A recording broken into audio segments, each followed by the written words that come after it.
Donga Rama Kawula. Panglimbang 5 menit dina Kemis Legi tanggal 18 Juni taun 2026. Kapetik saka Injil Matius bab 6 ayat 7 tekan ayat 15.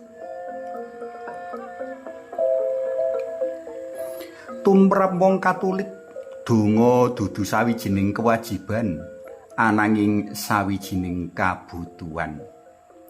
Wong Katolik butuh donga minangka srana kanggo muji lan ngluhurake Gusti Allah kang wis kersa nitahake, ngreksa sarta paring piranti kanggo urip. Wong Katolik butuh donga minangka srana atur panuwun sarta atur panyuwun mringsih katresnan ndalem Allah.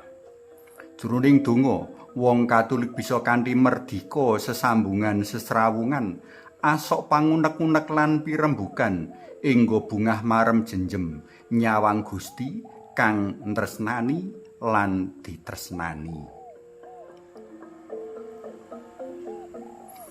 Sajae Gusti Yesus asring merangguli wong-wong kang luput jroning dedonga. Luput kanthi sikap kang ora prayoga, luput kanthi isi donga kang kurang prayoga, luput kanthi panemu donga kang ora prayoga. Mula Gusti Yesus ngwaosan dina iki ngajari para murid donga kang becik, kepara malah sampurna, donga Rama Kawula. Sinebut donga kang becik lan sampurna jalaran kejaba rerangkene kang prasaja, ananging maknane kang banget ing jero lan mentes. Kanthi pangajaran mau, Gusti Yesus ngersakake amrih para murid bisa ngayati dongane. Sebab kanggo para pendherek dalem Gusti, donga ora amung loap-laup bengak-bengok nguwahake tembung-tembung tanpa makna, nanging donga kang resep lan jenjem.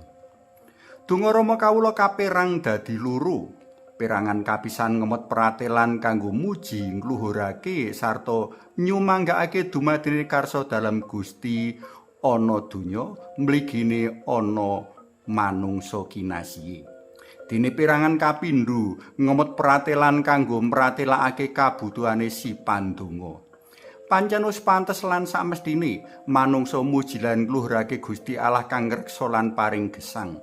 Wis samestine manungsa nyumanggakake karsa dalem Allah kang tansah becik maujud ana donya saengga donya penuh ing kabecikan lan kamulyan dalem. Mula prakara-prakara mau kapapakake ing perangan kapisan donga Rama Kawula. Sabanjure manungsa asrah diri mringsih rumeksa dalem kanthi ngaturake panyuwunan-panyuwunan kang piguna kanggo sempulure urip. Panyuwunan ora amung winates mring kacukupane sandang lan pangan, ananging luwih mring lestarine urip bebrayatan marga padha saguh ngapura kaluputane pepadha. Luwih saka iku, manungsa uga nyuwun supaya kakalisake saka bebaya sarta godha piyala kang tundhone amung ngedohake manungsa saka ngarsa dalem Gusti. Ados saka Gusti ateges caket ing pati, ados saka Gusti ateges wiwit kelangan sih nugroho dalem Gusti. Para tresna pelem kinasih marga saka prasajane donga Rama Kawula gampang kaapal. Marga wis apal kita asring ora ndongakake kanthi prayoga amarga amung ngetut iline gunem.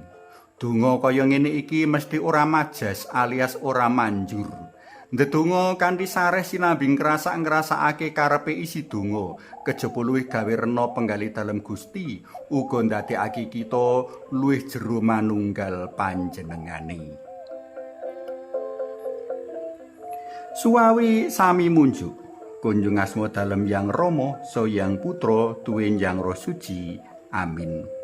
Rama Kawula ing swarga, asma dalem kaluhurna, kraton dalem mugi rawuha, karsa dalem kalampahana, wonten ing donya kados ing swarga.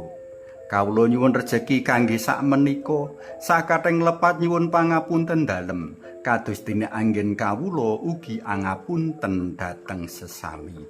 Kawula nyuwun tinebena saking panggoda saha linuwarna saking piyawon. Amin. Kunjung asma dalem Yang Rama, so Yang Putra, tuwin Yang Roh Suci. Amin.